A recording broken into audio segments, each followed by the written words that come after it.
2 நாள் பயணமாக தமிழகத்திற்கு வருகை தந்த குடியரசுத் தலைவர் திரௌபதி முர்மு இன்று சென்னை கிண்டியில் உள்ள ஆளுநர் மாளிகையில் மரக்கன்றை நட்டார். அப்போது தமிழ்நாடு ஆளுநர் ஆர்.என். ரவி, மாநில சமூக நலத்துறை மற்றும் மகளிர் மேம்பாட்டுத்துறை அமைச்சர் கீதா ஜீவன் ஆகியோர் உடனிருந்தனர். தமிழ்நாடு பாஜக நிர்வாகிகளுடன் மத்திய உள்துறை அமைச்சர் அமித் ஷா ஆலோசனை நடத்தினார்.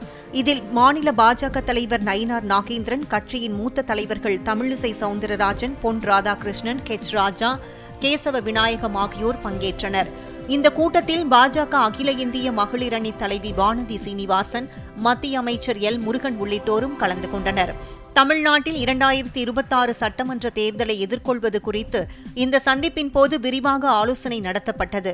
மேலும் தமிழ்நாட்டில் கூட்டணியை வலுப்படுத்துவது தொடர்பாகவும் ஆலோசிக்கப்பட்டுள்ளது. இமயமலையின் இந்திய பகுதியில் 400க்கும் மேற்பட்ட பனிப்பாறை ஏரிகள் விரிவடைந்து வருவதாக மத்திய நீர் ஆணையம் தெரிவித்துள்ளது. இமயமலையின் இந்திய பகுதியில் மொத்தம் 681 பனிப்பாறை ஏரிகள் உள்ளன.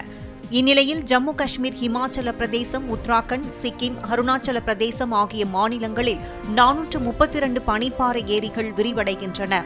இந்த பகுதிகளில் பனிப்பாறை ஏரிகள் விரிவடைவதால் திடீர் வெள்ளப்பெருக்கு ஏற்பட்டால் பெரும் சேதம் ஏற்படும் ஆபத்துள்ளதாக மத்திய நீர் ஆணையம் தெரிவித்துள்ளது. எடப்பாடி பழனிசாமியின் பிரச்சார கூட்டத்தில் ஆம்புலன்ஸ் ஓட்டுநர், பணியாளர் தாக்கப்பட்டதற்கு உயர்நீதிமன்ற மதுரை கிளை கண்டனம் தெரிவித்துள்ளது. ஆம்புலன்ஸ் ஓட்டுநர்களுக்கு பாதுகாப்பு வழங்க கோரி தொடரப்பட்ட வழக்கு மீதான விசாரணையில் ஆம்புலன்ஸ் பணியாளர்கள் தாக்கப்படுவது ஏற்கத்தக்கது அல்ல என்று நீதிபதிகள் தெரிவித்தனர். மேலும் ஆம்புலன்ஸ் பணியாளர் தாக்கப்பட்டது தொடர்பாக எடுத்த நடவடிக்கை பற்றி டிஜிபி பதில் மனு தாக்கல் செய்யவும் உயர்நீதிமன்ற மதுரை கிளை உத்தரவிட்டது. சென்னை உள்ளிட்ட தமிழ்நாட்டின் பல்வேறு பகுதிகளிலும் பரவி வருவது சாதாரண இன்ஃபுளுவன்சா ஏ காய்ச்சல் மட்டுமே என சுகாதாரத்துறை விளக்கம் அளித்துள்ளது. காய்ச்சலால் பாதிக்கப்பட்ட 50% நோயாளிகளுக்கு இன்ஃபுளுவன்சா ஏ வகை பாதிப்பு மட்டுமே உள்ளது எனவும் சுகாதாரத்துறை தெரிவித்துள்ளது. சென்னையில் உள்ள அரசு மருத்துவமனைகளில் நாள்தோறும் 500க்கும் மேற்பட்டோர் காய்ச்சலால் பாதிக்கப்பட்டு சிகிச்சை பெற்று வருகின்றனர். சிகிச்சை பெற்று வருவோருக்கு சளி, இருமல், தொண்டைவலி, உடல் சோர்வு உள்ளிட்ட பாதிப்புகள் ஏற்பட்டுள்ளன. ஆப்கானிஸ்தானில் ஏற்பட்ட சக்தி வாய்ந்த நிலநடுக்கத்தில் சிக்கி உயிரிழந்தோரின் எண்ணிக்கை 1411ஆக உயர்ந்துள்ளது. மீட்புப் பணிகள் தீவிரமாக நடைபெற்று வருவதாக அந்நாட்டு அரசு தெரிவித்துள்ளது. ஆப்கானிஸ்தானின் நங்கர்ஹார் மாநிலத்தை மையமாக கொண்டு பாகிஸ்தான் எல்லையை ஒட்டிய பகுதியில் நேற்று ரிக்டர் அளவில் 6.3ஆக சக்தி வாய்ந்த நிலநடுக்கம் ஏற்பட்டது. இதனைத் தொடர்ந்து அப்பகுதியில் பலமுறை நில அதிர்வுகளும் உணரப்பட்டன. 7 அம்ச கோரிக்கைகளை வலியுறுத்தி தருமபுரி மாவட்ட வருவாய்த்துறையினர் வேலை நிறுத்த போராட்டத்தில் ஈடுபட்டனர். வருவாய் மற்றும் பேரிடர் மேலாண்மை துறையில் 3 ஆண்டுகளாக காலியாக உள்ள பணியிடங்களை நிரப்ப வேண்டும் என்பன உள்ளிட்ட கோரிக்கைகளை வலியுறுத்தி 48 மணி நேர தொடர் வேலை நிறுத்த போராட்டத்தில் அவர்கள் ஈடுபட்டுள்ளனர்.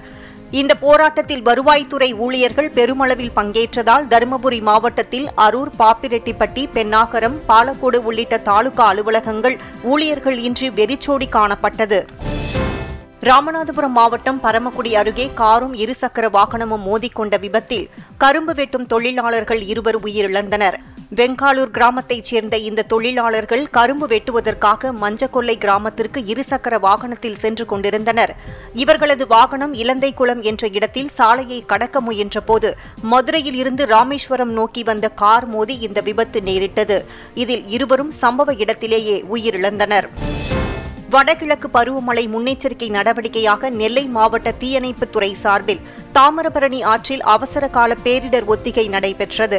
மாவட்ட ஆட்சியர் சுகுமார் தலைமையில் நடைபெற்ற இந்த பேரிடர் ஒத்திகையில் வெள்ளத்தில் சிக்கிக் கொள்ளும் போது நம் வசம் உள்ள பொருட்களை பயன்படுத்தி எப்படி காப்பாற்றிக் கொள்வது, ரப்பர் படகுகள் மூலம் மீட்பது, வெள்ளம் சூழ்ந்த வீடுகளில் இருந்து வெளியேறுவதற்கு வீடுகளில் இருக்கும் பொருட்களை கொண்டு மிதவைகளை எவ்வாறு தயார் செய்வது என்பது குறித்த செயல்முறை விளக்கம் அளிக்கப்பட்டது.